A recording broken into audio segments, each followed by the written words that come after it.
Bismillahirrahmanirrahim. Alhamdulillah hamdan katsiran tayyiban mubarakan fih kama yuhibbu rabbuna wa yarda. Asyhadu an la ilaha illallah wahdahu la syarikalah wa asyhadu anna Muhammadan abduhu wa rasuluh. Allahumma salli wa sallim wa barik wa an'im ala sayyidina Muhammadin wa ala alihi wa sahbihi ajma'in. Ya ayyuhalladzina amanu taqullaha haqqa tuqatih wa la tamutunna illa wa antum muslimun. Amma ba'd. Seseriku dirahmati Allah Subhanahu wa taala, baik yang hadir di Masjid Al-Irsyad ini ataupun para pendengar. Alhamdulillah, satu hal yang membahagiakan ketika kita kumpul bersama di rumah Allah, yatluna kitaballah wa yatadarasuna, membaca ayat-ayat Allah dan bersama-sama kita belajar bersama-sama. Mudah-mudahan kita mendapatkan kalimat berikutnya, karena janji berikutnya adalah Nabi SAW menyampaikan illa nazalat fihi musakinah wa hafathumur rahmah wa dzakarallaha fi man indah, akan turun ketenangan, rahmat, malaikat menaungi, bahkan Allah akan menyebut-nyebut kita di sisinya.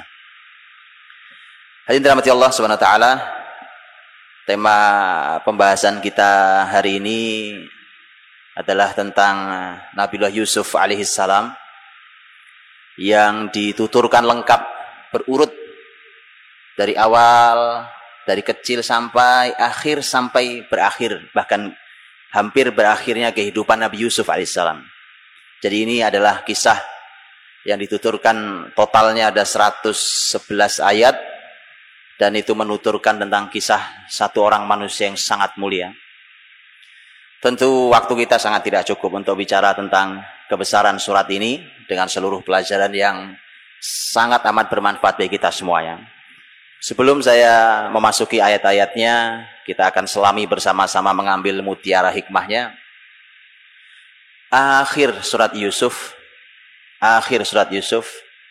Allah Subhanahu wa taala berfirman, a'udzubillahi minasyaitonir rajim, laqad kana fi qasasihim ibrah liulil albab. Ma kana haditsan yuftara walakin tasdiqal ladzi baina yadayhi wa tafsila kulli syai' wa hudaw wa rahmah liqaumi yu'minun. Sungguh pada kisah-kisah mereka terdapat ibrah, pelajaran bagi siapapun yang punya akal, mau memainkan akalnya, mau menggunakan nikmat akalnya. Ini bukan perkataan yang dibuat-buat, bukan perkataan yang diada-ada, bukan fiktif. Tapi ini untuk mengimani sesuatu yang telah lewat, menjelaskan dengan detail segala sesuatu sebagai petunjuk dan rahmat, kasih sayang dari Allah untuk orang-orang yang beriman. Saya ingin ayat ini, ayat penutup ini saya letakkan di depan. Ini menutup ayat, karena memang karakter ayat ini adalah bertutur dari awal sampai akhir. Baru kemudian di akhir Allah menyampaikan, ambil pelajarannya. Karena di kisah-kisah mereka ada pelajarannya. Dan Bapak Ibu dirahmati Allah, masalah di kita hari ini adalah bahwa kisah sejarah itu, yang pertama, kita senang dengan kisah fiktif, itu masalah besar. Di semua, hatta sampai di tayangan anak-anak kita. Padahal Quran mengajari kita, makana haditsan yuftara. Ini bukan perkataan yang diada-ada. Ini bukan kisah fiktif. Tidak ada kisah fiktif dalam Al-Quranul Karim. Nabi SAW tidak pernah berkisah fiktif. Sementara kita sangat senang dengan legenda dan dongeng. Ditambah lagi dengan tayangan anak-anak kita yang sangat bermasalah itu, yang tidak jelas sumbernya. Bagaimana orang bisa tiba-tiba berubah jadi robot, nah itu masalahnya, Pak. Tidak ada yang logis. Tak ada yang logis. Bahkan akhirnya anak-anak kita diajari hal yang jauh dari logika. Kalau ada kancil dialog sama harimau, ada dialog indahnya antar mereka berdua, itu anak cerdas akan bertanya, Pak, apa sempat itu dialog? Apa nggak dimakan itu kancil sama macannya? Itu anak cerdas. Tapi kalau anak yang dibodoh-bodohin, nanti jadi bodoh beneran, Pak. Jadi bodoh beneran. Karenanya Quran mengajarkan kita bukan dongeng, tetapi sejarah, kisah. Masalah di kita itu satu. Yang kedua masalah kita, hilangnya ibrah. Apa ibrah? Kata ibr, ain ba ra dalam bahasa Arab itu artinya nyebrang, Pak. Menyeberang. Ma'bar itu artinya jembatan. Ya, jembatan atau jalan. Mengapa sejarah disebut sebagai jembatan atau tempat penyeberangan? Agar bersambung antara kita yang hidup hari ini di 2015 ini, Pak, dengan di zaman masa lalu, di tahun manapun, di abad manapun. Nabi Yusuf kapan hidupnya? Jauh sebelum Masehi, jauh sebelum Nabi Muhammad SAW. Jadi kita diminta itu. Nah, masalah di kita putus jembatannya, Pak. Putus jembatan kita hari ini. Kita tidak kenal Rasul kita. Kok begitu, Pak? Kita pahlawan kita di sini, tidak tahu kita. Sejarah Surabaya ini yang benar bagaimana, kita tidak tahu sejarah sebenarnya. Mengoreksi sejarah Indonesia sampai sekarang tidak selesai, Pak. Tidak selesai. Kenapa? Karena takut kalau Islam yang muncul, Pak. Karena sejarah negeri ini adalah sejarah Islam. Mau diapakan pun sejarah Islam. Karena ini perjuangan muslimin. Karena itulah maka putus jembatan kita. Begitu putus jembatan kita, putus sekian banyak kebaikan. Akhirnya, begitu kita bicara sejarah, kita bicara tentang sesuatu yang membosankan. Seperti beliau sampaikan tadi, Pak. Membosankan, tidak menarik. Ditambah kalau belajar di sekolah atau di kampus, gurunya tidak menarik pula. Lengkap sudah penderitaan sejarah ini. Lengkap sudah, Pak. Saya bilang subhanallah. Coba perhatikan. Saya tidak akan bicara panjang tentang sejarah karena itu bicara Nabi Yusuf hari ini. Ini muqaddimah. Bahwa kalau kita coba kita lihat, cukuplah datanya, cukuplah buktinya bahwa sejarah itu istimewa hanya dengan satu poin. Sepertiga kitab suci kita, Al-Quranul Karim, isinya adalah sejarah.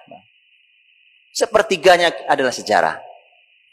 Artinya Allah ingin panduan kita, hidup kita itu sepertiganya sejarah. Sepertiga sejarah.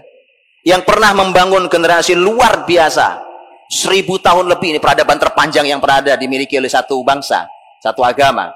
1000 tahun lebih. Muslimin dengan semua kebesarannya itu, ternyata itu dibangun dengan konsep sepertiganya adalah sejarah. Tanyakan sekarang ke pendidikan di negeri ini. Baik di sekolah ataupun di rumah atau di kampusnya, berapa persen sejarah untuk membangun masyarakat anak-anaknya? Nyaris tidak ada. Nyaris tidak ada sejarah menjadi kurikulumnya. Makanya susah payah kita membangunnya, padahal Quran sudah mengajari, ajari, bimbing mereka dengan sejarah, mudah sekali mengarahkan anak-anak kita. Kita bersusah payah hari ini bicara karakter. Tidak jelas tuh mau karakter apa sebenarnya, ya kan? Mau kemana arahnya, pakai apa. Akhirnya salah jalan. Subhanallah, sepertiga Quran adalah sejarah, dan itu istimewanya, Pak. Karenanya kalau ada di antara antum yang kelak jadi menteri pendidikan, saya nitip, Pak. Wallahi, Pak, sepertiga panduan hidup kita adalah sejarah. Bagaimana ceritanya tiba-tiba dia tidak mendapatkan sebuah tempat yang cukup di anak-anak kita, untuk masyarakat setelah kita, untuk para pemimpin setelah kita. Hadirin dirahmati Allah Subhanahu wa taala. Dan surat Yusuf ini itu punya posisi yang istimewa. Setidaknya dari dua hal, Bang. Yang pertama adalah apa yang tadi sudah disampaikan tentang bahwa surat ini diturunkan Allah Subhanahu wa taala di tahun Amul Huzn. Tahun kesedihan. Tahun kesedihan itu tahun 10 kenabian. Jadi Nabi Muhammad jadi nabi 10 tahun. Kemudian ada peristiwa yang membuat beliau sedih, bertumpuk-tumpuk peristiwanya. Wafatnya paman beliau, 3 bulan berikutnya wafat istrinya. Kemudian nanti itu bulan Ramadan, di bulan Syawal Nabi SAW nanti berupaya untuk mendakwahkan Islam, mencari lokasi, karena Mekah tidak lagi kondusif, tidak bisa menerima Islam, akan naik ke Taif, jalan kaki, Pak. Jalan kaki lebih dari 70 km, jalan kaki naik gunung, bersama dengan putra angkatnya, Zaid bin Harithah, hanya berjalan kaki. Boleh dicoba, kalau mau belajar sejarah tolong dicoba, Pak. Jalan kaki 70 kilo, baik, yang kita bayangkan begitu sampai tempat kan minum air es yang dingin, ya kan? istirahat, tiduran, selonjoran. Itu kita bayangannya. Nabi sampai di Taif dilempari batu, Pak. Dilempari batu. Subhanallah. Masa itu kesedihan Nabi luar biasa. Kesedihan pamannya yang ternyata sampai akhir tidak mendapatkan hidayah, tidak mampu mengucap syahadatain. Istri tercinta yang luar biasa mendukung dakwah beliau, Khadijah radhiyallahu anha, meninggal.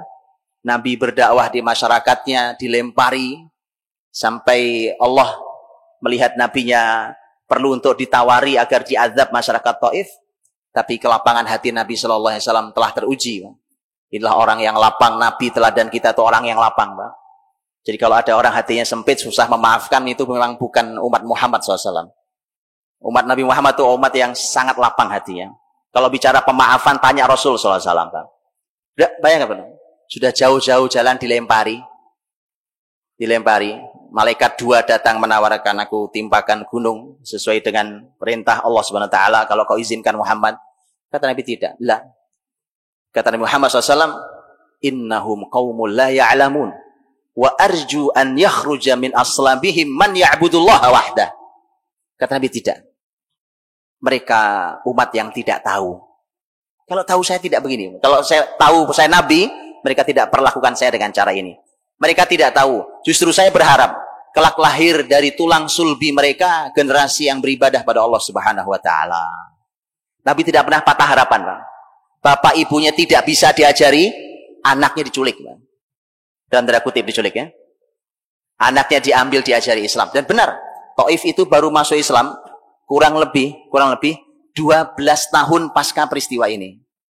Satu generasi, bukan? Anak-anak kalau lahir di Taif usia 0 waktu itu, maka mereka baru masuk Islam, anak itu sudah umur 12 tahun. Artinya inilah, maka benar kalimat Nabi SAW. Dan Taif kemudian masuk Islam nanti tahun 9 Hijriah. Hadirin dirahmati Allah. Di masa sedih itulah turun surat Yusuf. Karenanya, seorang ulama besar tabi'in, Atha bin Abi Rabah rahimahullah ta'ala, beliau mengatakan bahwa orang kalau sedang sedih, membaca surat Yusuf, maka akan hilang kesedihannya. Boleh dicoba nanti, Pak. Nanti silakan dicoba baca surat Yusuf, sedihnya hilang apa enggak gitu ya. Kalau enggak ya berarti kita emang enggak paham.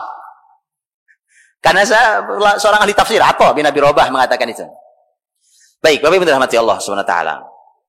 Allah Subhanahu wa taala ini yang pertama tentang Allah memberikan kepada nabinya di masa-masa sulit surat ini. Berarti ini surat memberikan jawaban terhadap kesulitan yang sedang menimpa Rasulnya, sekaligus kalau orang sedih berarti dihibur. Karenanya kalau ada orang sedih, bahkan Nabi Muhammad pun perlu hiburan. Dan ternyata untuk lihat, hiburan paling efektif itu ternyata sejarah, Pak. 111 ayat isinya sejarah satu orang, Nabi Yusuf alaihissalam. Untuk apa? Menghibur nabinya. Tentu di dalamnya banyak sekali pelajarannya, nanti jadi hikmahnya.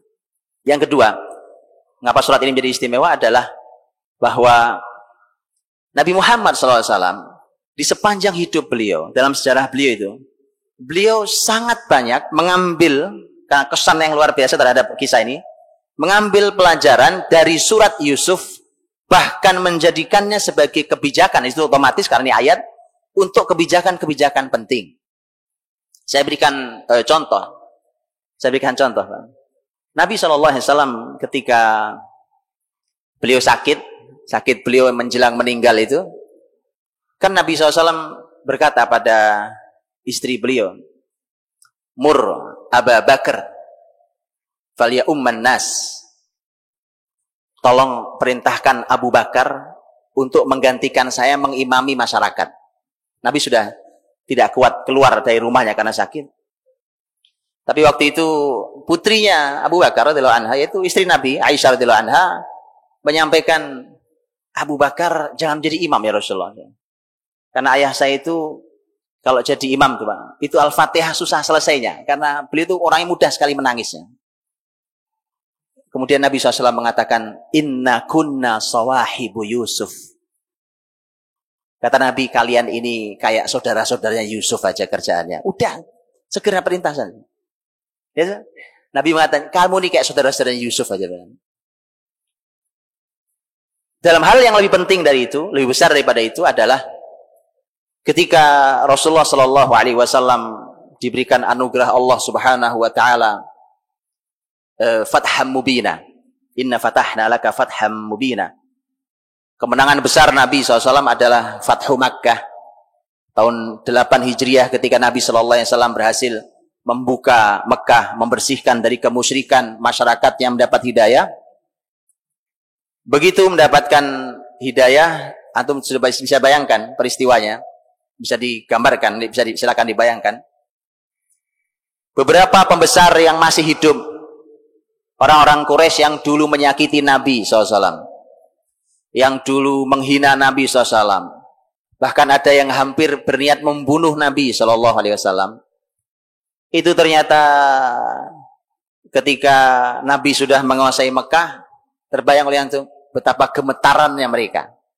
Apalagi Nabi masuk Mekah itu, Nabi sempat mengumumkan orang-orang yang halal darahnya walaupun sedang bersembunyi di balik kiswah Ka'bah. Disebutkan nama-namanya, termasuk yang dihalalkan darahnya adalah Ikrimah, putranya Abu Jahal. Itu anak sama bapak sama, satu setel itu, Pak. Tapi subhanallah, Ikrimah nanti menjadi muslim yang mukmin yang sejati. Ikrimah lari, Pak, lari dari Mekah karena dia takut.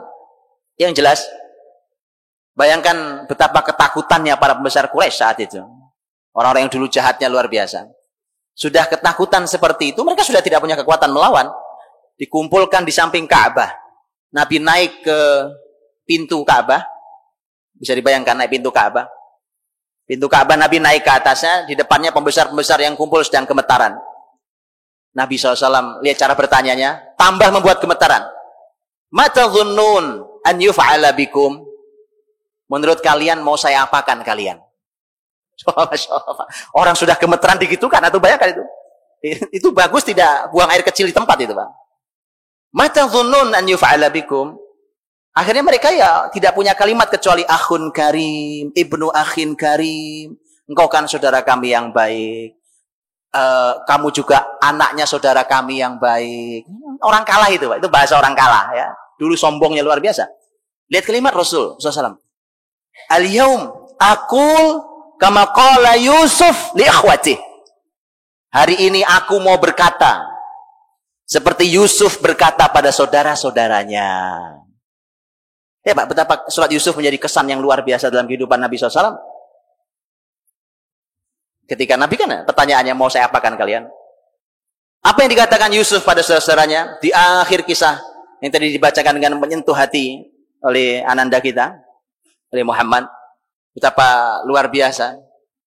Yusuf berkata, la tathriba alaikumul yaum yaghfirullahu lakum wa huwa arhamur rahimin. Hari ini kalian sudah tidak punya salah pada saya. Subhanallah. Allah ampuni kalian mudah-mudahan. Dialah Allah yang paling rahmat kasih sayangnya. Maka Nabi mengatakan, idhabu fa antumut tulaqa. Kata Nabi, pergilah kalian semua saya bebaskan, saya maafkan. Para ulama mengatakan, inilah pemaafan yang paling besar. Karena Nabi SAW mampu memaafkan saat Nabi mampu membalas. Itu pemaafan yang paling besar. Baik. Nanti kita akan lanjut. Baik, bismillah. Alhamdulillah wassalatu wassalamu ala Rasulillah. Wa ba'd. Saudaraku dirahmati Allah Subhanahu wa taala, mitra muslim hafizakumullah. Kita lanjutkan tentang kisah surat Yusuf yang kita belum masuk materinya dari tadi.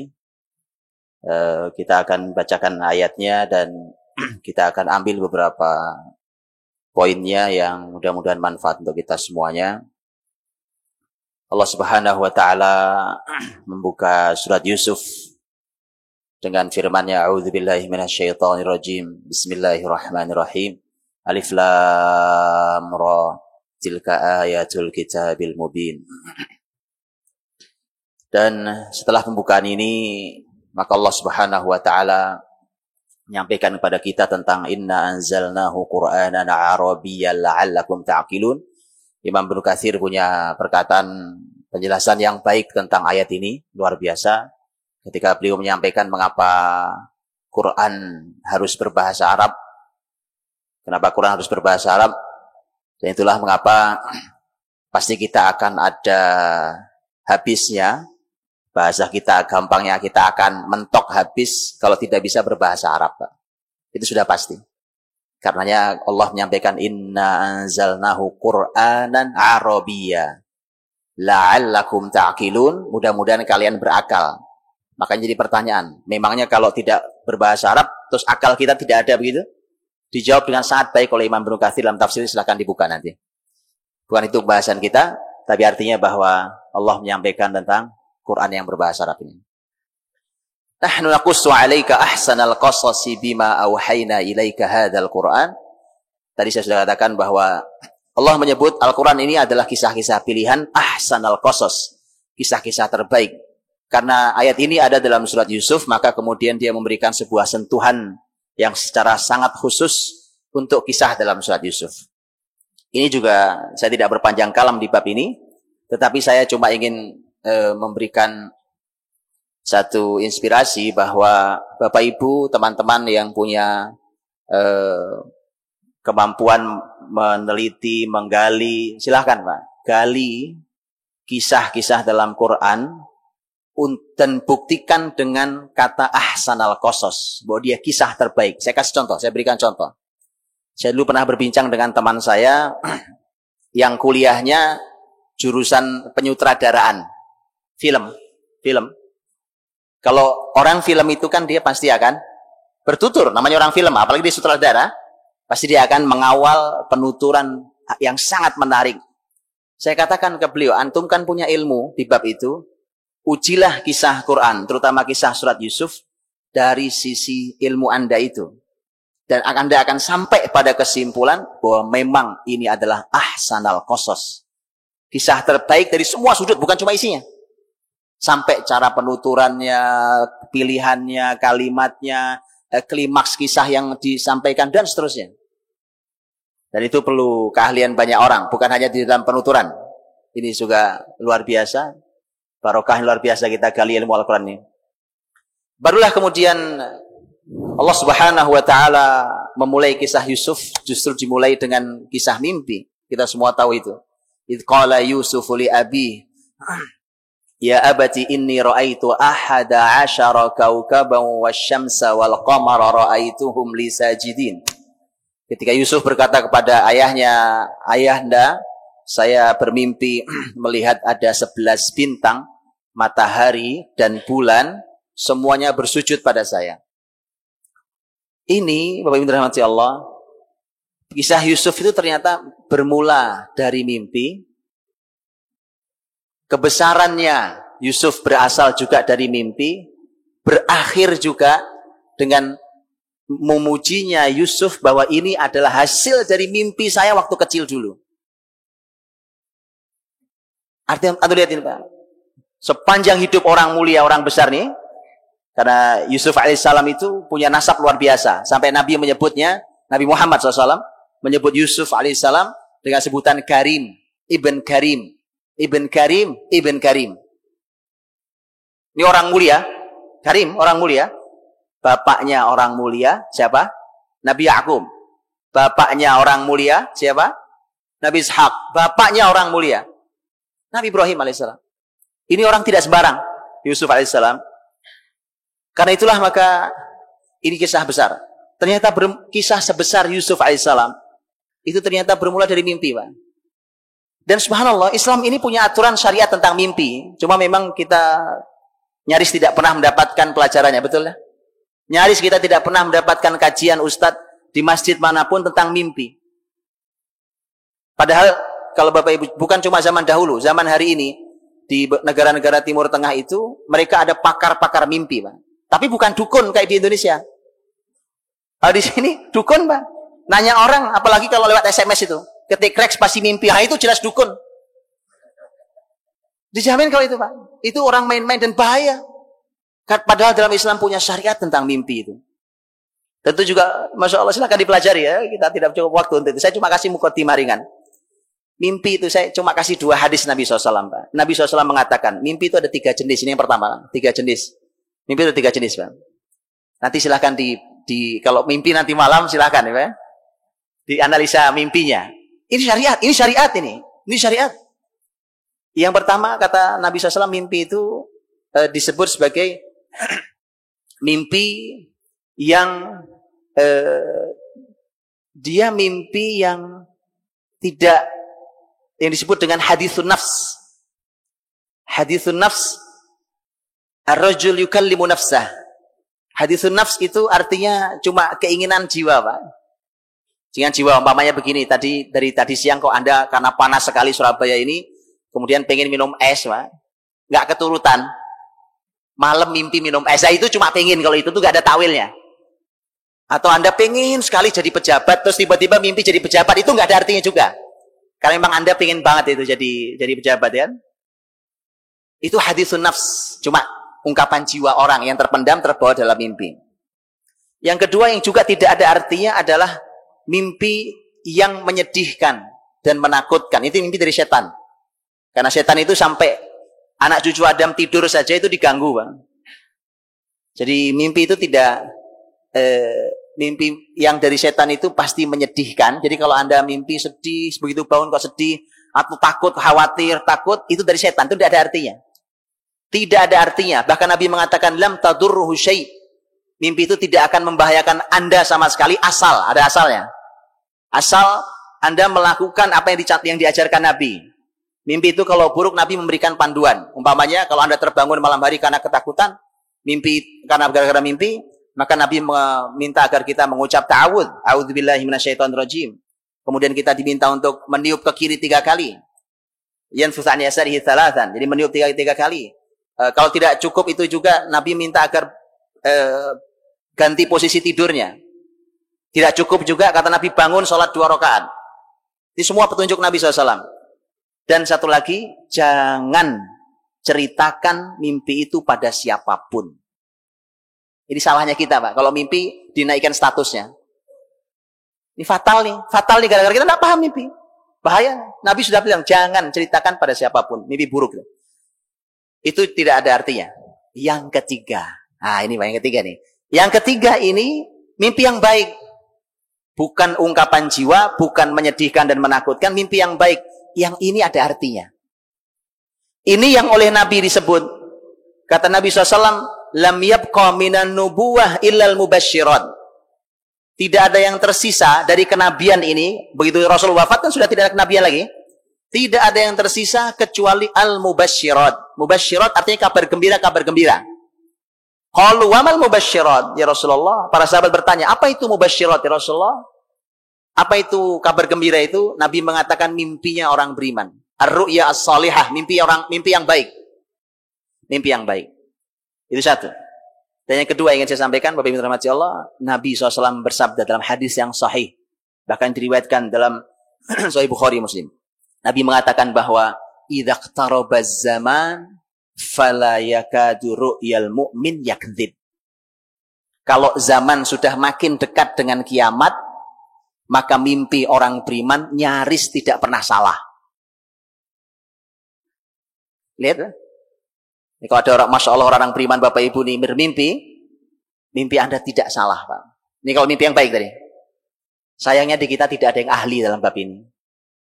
Harusnya ada yang ahli, Pak. Harusnya ada itu. Maka Bapak Ibu yang ahli Quran, ahli hadis, karena syarat untuk menjadi penakwil mimpi harus ahli Quran, ahli hadis, Pak. Kalau tidak pasti dukun. Ya, itu syaratnya memang gitu. Syaratnya harus ahli Quran. Ternyata kisah Yusuf alaihissalam juga bermula dari mimpi tidur. Mimpi tidur. Ini mimpi tidur. Inni ra'aitu ahada asyara kaukaba. Aku lihat 11 bintang, wahai ayah. Wasyams, 1 matahari, wal qamar, 1 bulan, semua ra'aituhum li sajidin, semua sujud di hadapan saya. Nabi Yakub alaihissalam nabi, punya ilmu dari Allah, dan Nabi Yakub ahli dalam ta'wil mimpi. Seperti Nabi Muhammad SAW juga beliau menakwil mimpi. Maka Nabi Yakub hanya mengatakan, karena saat bermimpi ini Yusuf masih kecil. Maka ayahnya cuma mengatakan, qala ya bunayya la taqsus ru'yaka ala ikhwatika fayakidu laka kaida.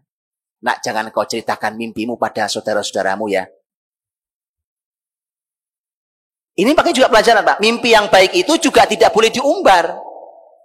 Mimpi yang baik boleh diceritakan, tetapi hanya kepada orang yang ahli ilmu, orang yang amanah, orang yang baik. Contohnya, Yusuf berkisah kepada sang ayah, ayahnya Nabi. Tapi ayahnya langsung membatasi, kata ayah, jangan kau ceritakan pada saudara-saudaramu ya nak. Ini menarik. Loh, kenapa tidak boleh diceritakan kalau kisahnya baik? Betul, Pak? Karena ternyata kisah itu berhubungan dengan saudara-saudaranya. Karena 11 bintang itu para ulama mengatakan adalah saudara-saudara Yusuf yang jumlahnya 11. Kemudian matahari itu adalah ayahnya dan bulan itu adalah ibunya. Bapak Ibu pernah? Ini inspirasi menarik. Bahwa laki-laki adalah matahari dan perempuan adalah rembulan. Pernah tahu? Ini ayatnya, Pak. Tahu bedanya matahari dengan rembulan, Pak? Quran bicara. Saya tidak bicara tentang itu yang suka buat syair, silakan buat syair ya kan itu. Saya bicara tentang Quran, Pak. Quran menyampaikan salah satu bedanya dengan antara rembulan dan matahari adalah berbicara tentang masalah kalau cahaya rembulan Allah menyebutnya dengan nur. Kalau cahaya matahari disebutnya dhiya. Jadi sama-sama cahaya atau sinar, tapi saya tidak tahu kalau dalam bahasa Indonesia sinar atau sama cahaya itu sama apa tidak, artinya saya nggak paham. Tapi yang jelas dalam bahasa Arab berbeda sekali antara dhiya dan nur. Ya, Bapak itu tahu salah satu bedanya? Ada banyak pembahasannya, tapi salah satu bedanya adalah kalau cahaya matahari itu menerangi tapi pakai panas. Kalau cahaya rembulan, Pak, itu menerangi tapi tidak ada panasnya. Bapak Ibu tahu, Nabi menyebut as-sholatu nur. Salat adalah cahaya, tapi menggunakan kata nur. Karena salat itu menerangi tapi nggak pakai panas, Pak. Tapi kalau kesabaran, as-sabr, kesabaran itu adalah dhiya. Kesabaran itu cahaya juga, Pak. Tapi pakai panas. Namanya orang sabar itu biasanya kena musibah itu panas, tapi dia tetap bercahaya. Halo kulin, yang jelas ini pembahasan itu tentang tema matahari bulan, pembahasan juga pembahasan sendiri. Tapi yang jelas bahwa kisah tentang Yusuf dimulai dengan mimpi. Dan Bapak Ibu dirahmati Allah Subhanahu wa taala, Al-Hasan Al-Basri rahimahullah taala, ini sebagaimana disampaikan oleh Ibnu Jarir At-Tabari dalam tafsirnya. Al-Hasan mengatakan bahwa jarak antara Yusuf hilang sampai bertemu lagi dengan ayahnya itu, Bapak Ibu kebayang berapa tahun? 80 tahun, Pak. Menurut Al-Hasan Al-Basri rahimahullah taala. 80 tahun. 80 tahun tidak berjumpa, Pak. Tapi Nabi Yakub alaihissalam tetap yakin Yusuf masih hidup. Ini bukan sekedar emosi rasa orang tua yang kehilangan anaknya, bukan, Pak. Yusuf yang hilang itu, Yakub punya ilmunya. Bapak Ibu tahu sebabnya apa? Kenapa Nabi Yakub masih tetap yakin Yusuf masih ada? Saya tidak tahu di mana, tapi Yusuf ada. Yusuf masih hidup. Walaupun saudaranya kan sudah nangis-nangis kan? Waja'u abahum isya ayyabkun. Datang mereka ke bapaknya Isya begini, datang ke bapaknya nangis-nangis mereka, nangis beneran. Ini yang orang bilang air mata. Saya tidak tahu, Pak, buaya itu tertuduh gimana ceritanya, saya nggak paham. Datang Isya mereka setelah berbohong, Yusuf tidak mati, tidak meninggal, dinyatakan meninggal oleh mereka. Dan untuk menghadirkan bukti datangkan bajunya, ya kan? Datangkan bajunya. Wajah wa'ala qamisihi bidamin kadzib. Bahkan bajunya dikasih darah, dilumuri darah untuk membuktikan benar Yusuf meninggal dimakan serigala. Inna dhahabna nastabiqu wa tarakna Yusuf 'inda mata'ina fa'akalahu dzib. Kami tadi main ya, sambil nangis-nangis di mereka. Kami tadi main, kemudian Yusuf dimakan serigala. Ya, seterusnya. Nabi Yusuf lihat kalimatnya, Pak. Qala bal sawwalat lakum anfusukum amra fasabrun jamil. Wallahul musta'anu ala ma tasifun. Kata Nabi Yakub sederhana, Pak. ini cuma sesuatu yang kalian anggap baik dalam jiwa kalian. Kalimatnya simpel sekali, penuh makna ya kan. Tapi Nabi Yakub juga tidak bisa berkata, tidak mau mengatakan bohong kan. Nabi Yakub mengatakan ini cuma sesuatu yang kalian lakukan karena didorong oleh jiwa kalian, menurut kalian benar itu yang kalian lakukan itu. Fasabrun jamil, kalau saya akan tetap sabar. Saya mah sabar saja. Sabrun jamil. Wallahul musta'anu ala ma tasifun, minta tolongnya kepada Allah atas semua yang kalian sampaikan ini. Anaknya nggak paham kalimat ini, Pak. Dia pikir ini aman sudah. Dia tidak, subhanallah, Pak. Ini juga pelajaran ya. Kadang-kadang ini nabi, Pak. Ini anak nabi. Kadang-kadang anak nabi lupa kalau bapaknya nabi, Pak. Hati-hati jadi ustaz, Pak. Jangan sampai lupa. Bapaknya ustaz, Pak. Bapaknya Masya Allah ahli ilmu, orang soleh. Ya. Jangan sampai anaknya tidak sama kayak bapaknya, Pak. Dia lupa kalau bapaknya nabi. Bapaknya terima wahyu dari Allah SWT. Bapaknya orang cerdas diberi ilmu Allah. Baik. Apa yang membuat Nabi Yakub tetap yakin Yusuf masih hidup padahal sudah berpisah 80 tahun? Mimpi, Pak. Bukankah Yusuf di usia kecilnya sebelum hilang bermimpi? Betul? Sampai Yusuf hilang, mimpi itu belum terbukti. Dan mimpi itu pasti terbukti, kata Yakub. Begitu. Makanya, ini pasti nggak benar. Pasti tidak benar. Hati-hati, Pak, ya. Bohong mudah dibongkar dengan cara yang oleh ahli yang sangat sederhana, ya kan? Jadi, jangan bohong, Pak. Jangan aja. Maka Nabi SAW mengatakan, al-mu'min la yakdzib. Kata Nabi, orang beriman tidak pernah bohong, Pak. Berbuat dosa, ya mungkin. Ya, orang khilaf, apa, berbuat dosa. Tapi bohong tidak. Bohong tidak, Pak. Jadi karena mimpi itu. Dan mimpi itulah yang kemudian nanti mengantarkan Yusuf. Karena lihat Al-Quran Al-Karim.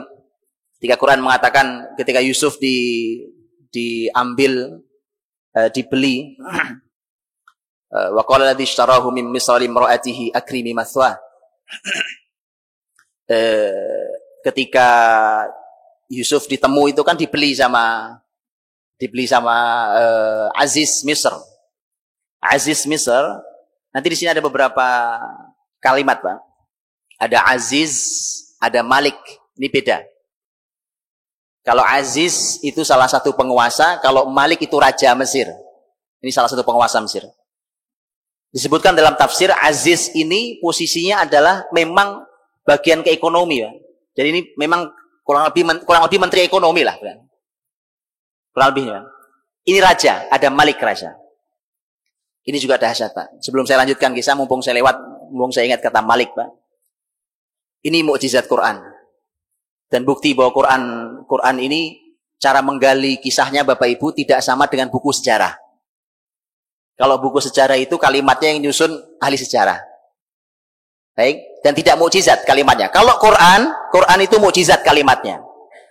Makanya Quran itu, ini mukjizat kalimat, mukjizat Quran. Kadang-kadang Allah ingin menunjukkan ilmu sangat penting. Ilmu sangat besar hanya dibalik satu kata. Kadang-kadang dibalik satu huruf. Itu Quran, Pak. Nah, kalau Bapak Ibu belum bisa menemukan itu, tolong belajar Quran lagi. Betulan, Pak? Ini tidak sulit. Ya, ini bukan harus ulama tafsirnya, ada.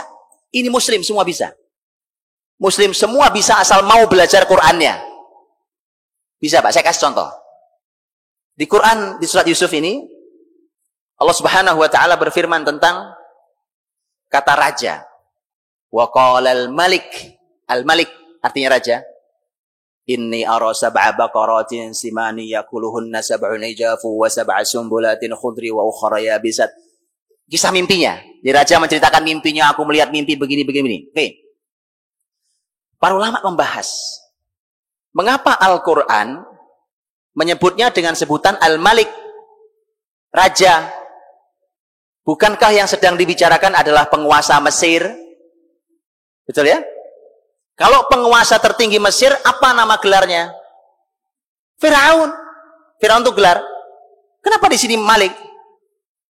Dan Bapak Ibu perlu pahami, Bapak Ibu ketika membuka Injil yang sekarang, mereka menggunakan kata Firaun, bukan raja. Quran yang menggunakan kata raja, bukan Firaun. Lihat bedanya. Injil, ini bukti bahwa itu kitab suci yang sudah diubah-ubah, Pak.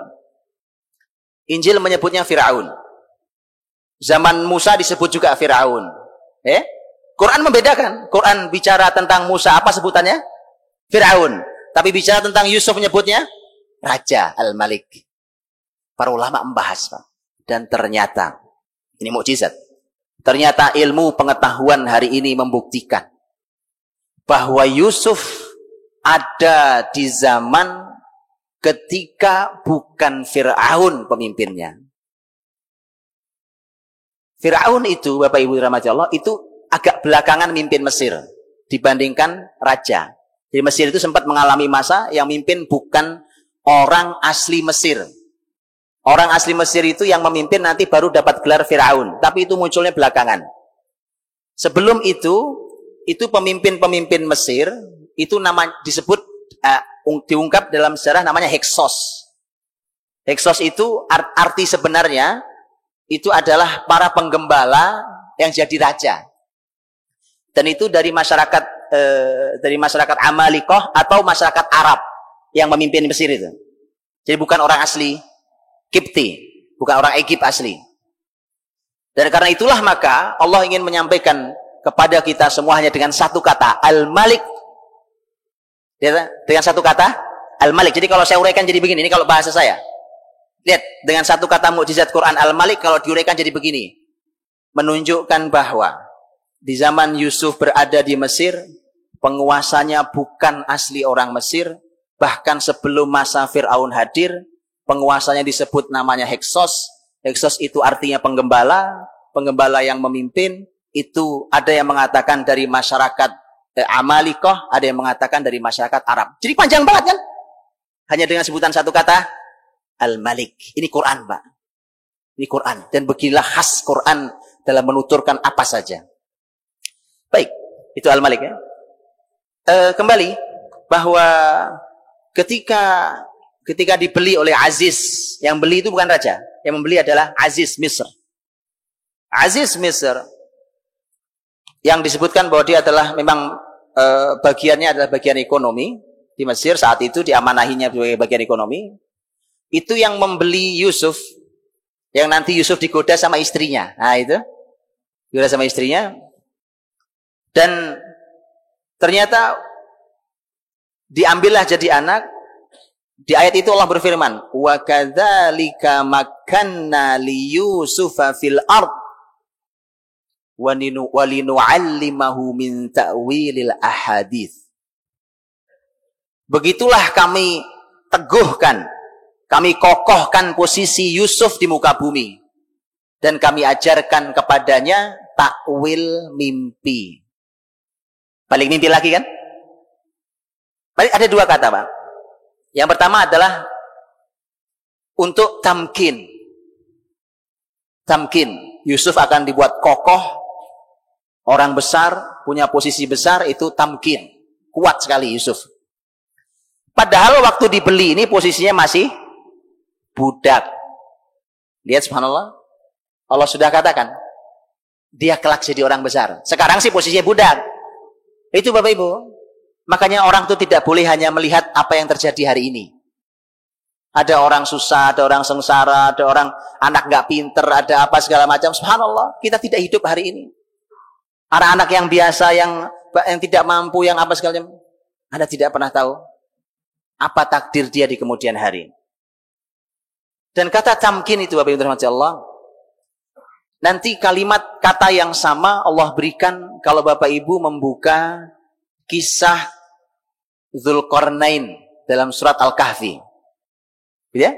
Dzulqarnain surat Al-Kahfi, di mana Allah Subhanahu wa taala menyampaikan tentang Dzulqarnain, inna makkanna lahu fil ard wa ja'alna lahu min kulli syai'in sababa. Kami berikan kepada Dzulqarnain tamkin. Jadi sama persis dengan kalimat Yusuf.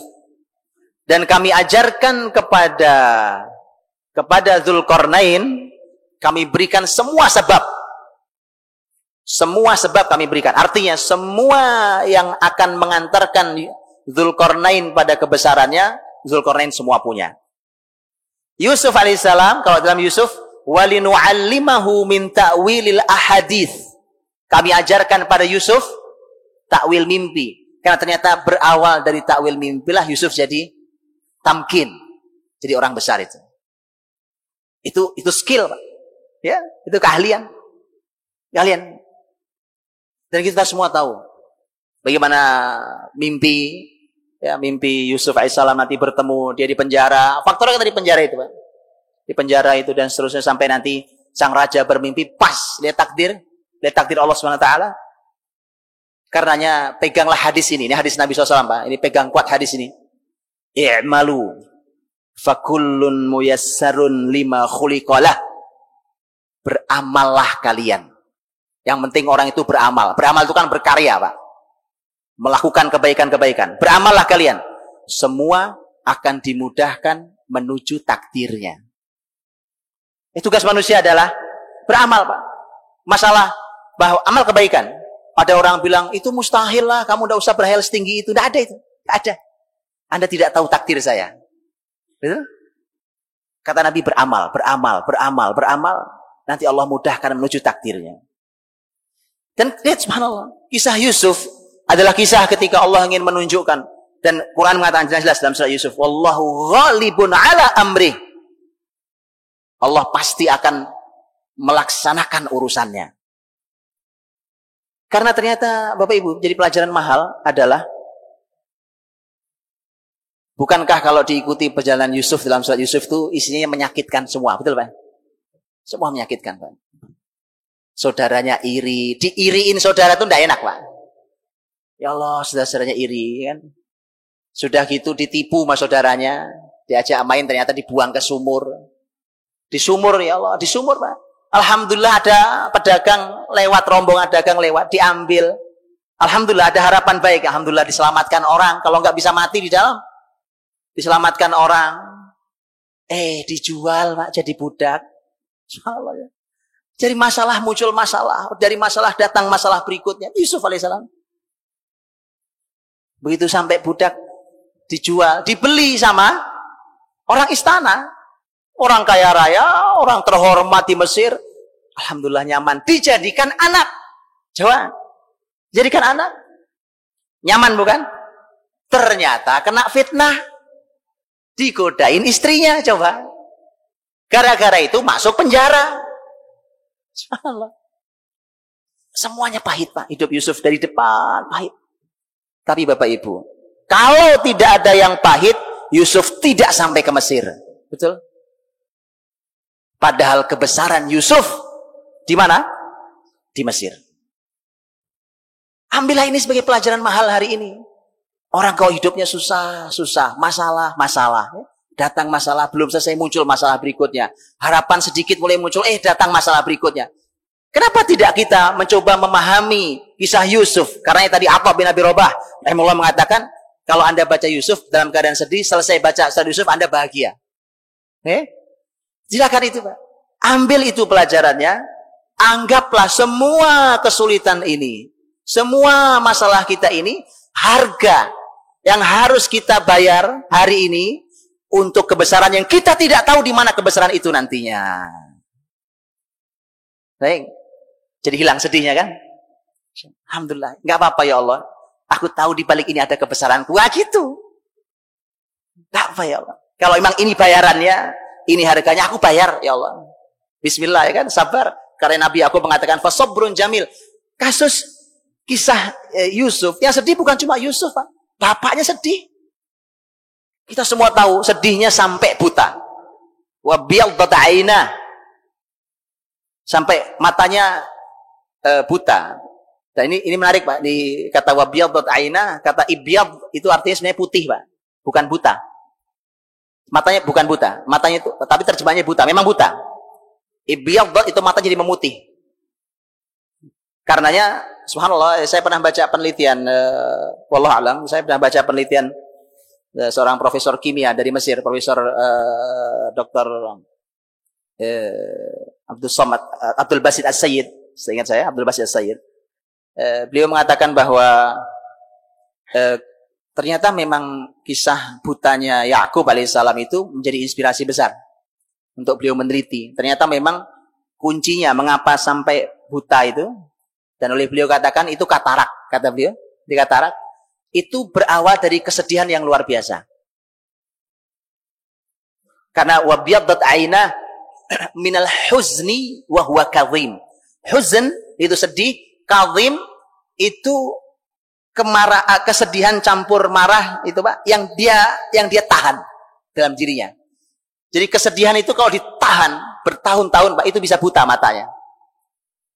Bisa menimbulkan efek pada matanya. Kapan kembali melihatnya? Dikasih baju Yusuf ya. Oh ya, karena begitu Yusuf tercium aroma Yusuf, tuh kan bener Yusuf ada ya. Yusuf ada. Kan kalau baju baru dicuci, Bapak Ibu, kalau baju baru dicuci, baju saya, baju beliau, baju Bapak Ibu sama aromanya, wangi. Bayan? Kalau itu sih tidak bisa dicirikan. Tapi Yusuf memberikan bajunya yang tentu ada aroma Yusuf. Nah, kalau bukan baju yang baru dicuci, Pak. Nah, aroma itulah kemudian subhanallah, ini juga pelajaran parenting buat kita, Pak. Bapak Ibu silahkan dicoba nanti, terutama para ayah nih, Pak, supaya tahu dekat enggak sama anaknya. Bapak-bapak umpamanya anaknya 3 atau 7 gitu ya, anaknya. Bajunya digantung, Pak. Suruh nyiumin satu-satu, ini aroma siapa? Yakub itu, Pak, berhasil mendidik Yusuf karena kedekatannya pada Yusuf luar biasa. Hari ini kita berharap sukses mendidik anak, para ayah alasannya selalu sibuk sendiri. Kerjaan lah, nyari uang lah, apalah yang lainnya. Dengan alasan itu, dia tidak pernah akrab dengan anak-anaknya. Ya, makanya gitu, Pak. Mudah-mudahan Allah berikan kita kesempatan waktu yang cukup untuk kita ini mendekat anak-anak kita, karena itu modal untuk menjadi mereka orang-orang besar. Kan? Ini takwil mimpi Yusuf. Ketika akhir kisahnya Yusuf, wa rafa'a abawaihi 'alal 'arsy wa kharru lahu sujada. Ketika ayah ibunya sudah datang, tentu ada khilaf tafsir, apakah ibunya betul ataukah bukan ibu, tapi dalam tafsir ada khilaf, ada perbedaan pendapat. Yang jelas kedua orang tua Yusuf didudukkan di singgasana Yusuf. Yusuf sudah jadi pembesar Mesir. Kemudian semua anak yang 12 semua sujud. Sujud di situ para ulama tafsir mengatakan ini syariat yang sudah dihapus. Ya, sudah dihapus. Dulu penghormatan paling mulia buat orang tua adalah sujud. Dulu. Sujud sempurna kayak kita sholat itu sudah tidak boleh lagi. Ya, birrul walidain ada syariat dalam Islam di ajaran Nabi Muhammad SAW. Ini dulu zaman Nabi Yakub, begitu penghormatan tinggi pada orang tuanya, dan Yusuf berkata, salah satu kalimat Yusuf, hadza ta'wilu ru'yaya min qabl. Ayah, inilah tafsir mimpiku yang dulu. Subhanallah, Pak, ya. Lihat tuh. Jadi kisah ini cuma dari ujung ke ujung mimpi aja Pak isinya ini. Mimpi, Pak. Mimpi tidur ya. Allah buktikan betul. Ini tafsir mimpi yang dulu ya. Baik, Bapak yang dirahmati Allah SWT. Di dalam kisah Yusuf juga ada banyak pelajaran lain. Saya berikan contoh pelajaran yang lain, Pak. Karena kisah ini berhubungan sangat erat juga dengan tema kekeluargaan, tema keluarga. Karena awalnya kan sebenarnya bahwa Yusuf kenapa sampai dibuang. Itu kan faktornya karena saudara-saudaranya iri. Iri pada Yusuf dan saudaranya Yusuf, adiknya Bunyamin. Mereka mengatakan bahwa la Yusufu wa akhuhu ahabbu ila abina minna wa nahnu usbah. Yusuf ini, jadi saudara-saudaranya yang 10 orang itu rapat, Pak. Jadi rapat kok ya jelek ya. Jadi memang ada rapat jelek itu memang ya. Ini rapat, Pak. Yusuf ini kata mereka dan saudaranya Bunyamin itu kok lebih dicintai ya sama ayah kita. Padahal kita ini kan jumlahnya lebih banyak. Jadi berdua, kita 10. Kenapa Yusuf lebih dicintai? Ini ada beberapa pelajaran yang disampaikan para ulama, Pak. Bapak Ibu dirahmati Allah SWT. Lihatlah orang, kebanyakan tuh suka melihat kuantitas tidak kualitas, Pak. Ini 10, ini cuma 2. Gitu. Mereka menganggap yang 10 ini mestinya harus lebih diperhatikan. Padahal Yakub punya tolak ukur kualitas. Betul kan? Dari 12 siapa yang jadi nabi? Yusuf saja. Maka pasti dia punya kualitas sejak kecil. Terlihat kualitas itu. Makanya seringkali orang hanya suka memandang masalah jumlah kita kan banyak. Kenapa? Ini bukan masalah jumlah. Bahkan Nabi Muhammad sudah mengatakan, bal antum kuthur. Di hari akhir ketika muslimin kayak makanan di meja hidangan disantap musuh dari kanan kiri seperti hari ini, sahabat sampai heran, apakah kita sedikit ya Rasulullah? Kata Nabi, tidak. Justru jumlah kalian banyak sekali saat itu. Ini bukan masalah jumlah. Ini masalah kualitas orang. Dan kita diajari dalam sejarah Nabi Muhammad, Bapak Ibu dirahmati Allah, kita diajari bahwa dalam sejarah Nabi Muhammad SAW, nggak perlu banyak orang Pak untuk membuka sebuah kota. Ya kan? Modal Nabi di Mekah mengawalinya hanya dengan beberapa orang. Hanya ada Nabi Muhammad yang masuk Islam, istrinya Khadijah, anak-anaknya, kemudian anak angkatnya Zaid bin Harithah, teman paling akrabnya Abu Bakar, kemudian sepupunya yang diasuhnya yaitu Ali bin Abi Thalib. Modalnya cuma itu. Ternyata di Madinah, modal Nabi membuka Madinah sampai nanti Madinah menjadi pusat peradaban Islam juga cuma dengan 6 orang. 6 orang pertama yang masuk Islam yang mereka bergerak. 6 orang. Yang setahun berikutnya muncul Bayat Aqabah 1. Artinya bahwa kita diajari dalam syariat memang jumlah itu buat muslimin biasa saja. Jumlah penting. Tapi jumlah itu bukan segala-galanya buat muslimin. Ini masalah kualitas. Banyak, tapi tidak berkualitas. Baik. Nah, Bapak Ibu dirahmati Allah SWT. Tapi ada pelajaran berikutnya yang penting adalah, inilah, ketika mereka salah memahami, Pak, maka berbahaya ketika di antara anak-anak kita muncul rasa tidak diperlakukan dengan sama. Itu bahaya. Dan Bapak Ibu lihat, begitu mereka sudah di rapat itu, mereka melontarkan permasalahan rapatnya, bahwa yang sedang kita bahas adalah Yusuf dan saudaranya yang lebih dicintai oleh ayah kita. Itu masalahnya. Bapak Ibu tahu usulan pertama? Usulan pertama di rapat itu apa? Uqtulu Yusuf. Yaudah, bunuh aja Yusuf. Persis, ini persis sama dengan ayat di surat Al-A'raf. Persis sama. Berkisah tentang watlu alaihim naba abnai Adam. 2 anak Adam. 2 anak Adam, Pak. Ya, ketika mereka idh qarraba qurbanan fatuqabbala min ahadihima wa lam yutaqabbal min al-akhar. Begitu mereka masing-masing menghadiahkan korbannya, kemudian yang satu diterima Allah, yang satu ditolak oleh Allah. Ternyata yang ditolak marah kepada yang satu lagi, kan? Kita tahu kisah Qabil dan Habil. Apa kalimat pertamanya? Qala la aqtulannak. Aku bunuh kamu. Coba lihat. Yang muncul pertama bunuh. Bapak Ibu tahu sama apa persamaannya? Pertama sama-sama niat pertamanya membunuh. Tapi ternyata memang ada ikatan yang sama.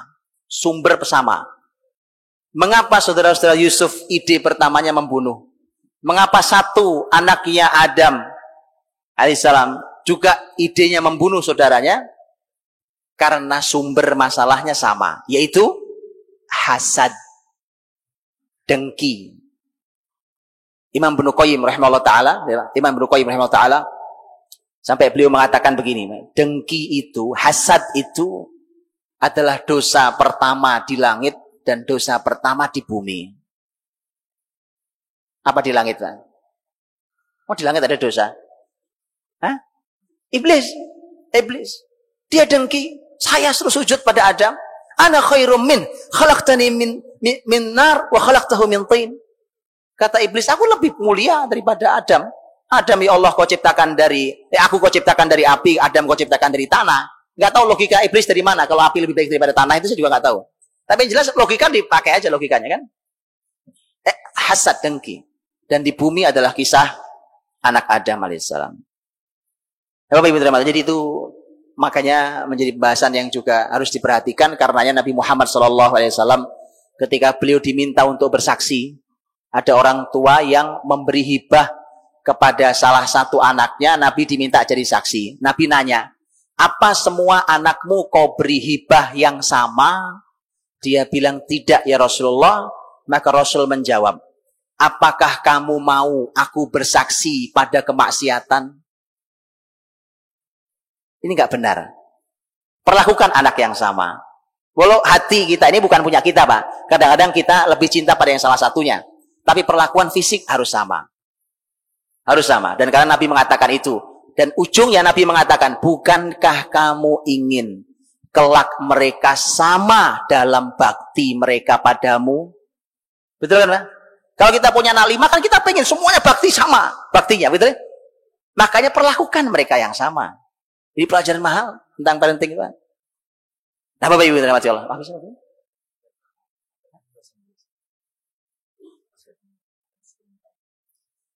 Tapi dirahmati Allah SWT. Itu menjadi pelajaran istimewa tentang berkeluarga, dan menjadi pelajaran berikutnya nanti tentang Masya Allah betapa penghormatannya juga sangat istimewa. Dan ketika kita melihat bagaimana kisah Yusuf alaihissalam, dan nanti Bapak Ibu bisa melihat juga ada poin-poin yang sangat penting ketika ini sebelum pindah ke beliau saya sampaikan ada satu kalimat bagus sekali, Pak. Bagus sekali kalimat ini. Yusuf alaihissalam itu masuk penjara gara-gara ketampanan wajahnya. Dan Yusuf keluar dari penjara karena ketampanan hatinya. Saya jelaskan sedikit. Apa yang buat Yusuf masuk penjara? Iya, karena terlalu ganteng. Ada antum jumpai gara-gara ganteng di penjara. Ini Yusuf ini. Hati-hati yang ganteng-ganteng ini, Pak. Ada penjara khusus orang-orang ganteng ini, Mas repot. Yusuf alaihissalam di penjara karena itu. Karena ternyata semalam. Inilah kisah panjangnya bagaimana Bapak Ibu semua tahu bagaimana wanita-wanita itu kumpul hanya untuk ini kan gara-gara tipu daya istri Aziz Misr itu. Ya, karena dia digunjing wa qala niswatun fil madinati imra'atul aziz turawidu fataha an nafsiha qad syaghafaha hubba. Jadi gunjingan. Jadi dari dulu itu ternyata, mohon maaf ibu-ibu, ini disampaikan Quran bukan untuk membuka aib, tetapi untuk menjadi pelajaran. Dari dulu memang perempuan kalau ngumpul suka gibah, Bu. Enggak, ini saya enggak betul, bukan. Ini Bapak Ibu, ini memang ini ayat begitu. Wa qala niswatun fil madinah. Perempuan-perempuan di kota itu kumpul, itu membicarakan, itu loh, istri penguasa kita masa godain pelayan laki-lakinya. Itu jadi omongan. Akhirnya namanya penguasa perempuan nggak mau kalah, Pak. Baik, diundang ke istana. Kita tuh diundang ke istana, dikasih pisau sama buah itu kan dalam ayatnya. Sudah siap pisau buah, duduk ya dalam jamuan istana.